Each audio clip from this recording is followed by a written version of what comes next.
Le sport est au cœur de notre relation à l'Afrique, comme l'a rappelé le président de la République lors de la conférence récente des ambassadeurs et en suivi de son discours fondateur de Ouagadougou en 2017. Sur le plan multilatéral, d'abord, ainsi que l'a également souligné le président de la République lors du nouveau sommet Afrique-France de Montpellier en octobre 2021, qui a permis de lancer un nouveau cadre de réflexion et d'action pour les nouvelles générations et qui s'est déjà traduit concrètement par des centaines de programmes soutenus sur le continent africain, représentant un total de près de 4,3 milliards d'euros d'engagement en 2022. Mais aussi, sur le plan bilatéral, comme en témoignent les déplacements du président de la République au Bénin, au Cameroun, en Guinée, en Algérie, chez Moustapha, où j'ai eu le privilège de l'accompagner en août 2022. Je me suis également rendue, vous l'avez vu, les 26 et 27 juillet dernier à Kinshasa, à l'occasion des Jeux de la francophonie, pour témoigner le soutien de tout notre pays à ces Jeux, pour la réussite desquels la France avait pu mobiliser 1 million d'euros en soutien de la République démocratique du Congo et qui ont été, grâce aux immenses efforts consentis par leurs organisateurs,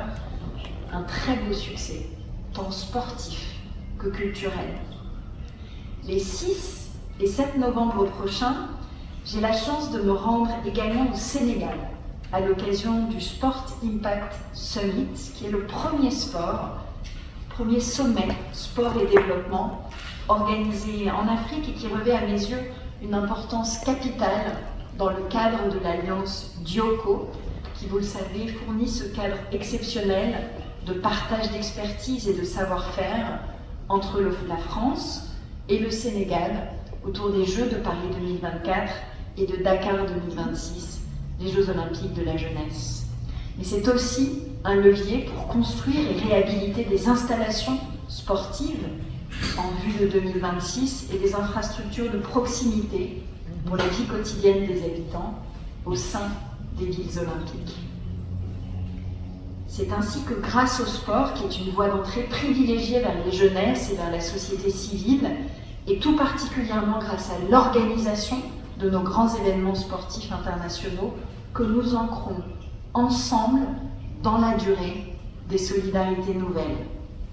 En termes de contribution aux politiques éducatives, d'émancipation des femmes, de santé publique et d'inclusion, mais aussi en termes de création d'activités et d'emplois. Voilà pourquoi nous devons encore renforcer nos liens, nous, l'ensemble des acteurs qui portons le sport, et avec cette détermination à ancrer dans une démarche partenariale une approche toujours plus forte de la place du sport dans nos sociétés. D'ores et déjà, nous mettons en œuvre des partenariats ambitieux. Je pense à celui qui se déroule en ce moment autour de la Coupe du Monde de rugby, dont l'un des piliers de l'héritage à l'international sera la promotion du rugby comme vecteur de développement durable en Afrique, à travers l'accord de partenariat qui a été signé en juillet dernier à Aix-en-Provence entre l'Agence française de développement et Rugby Afrique, qui a donné lieu à un programme d'appui aux fédérations africaines de rugby pour un montant de 500 000 euros et qui permettra aussi de former, avec des cadres de la Fédération française de rugby, à terme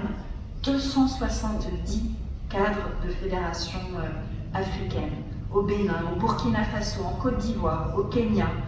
à Madagascar, en Ouganda, au Sénégal, au Togo et en Tunisie.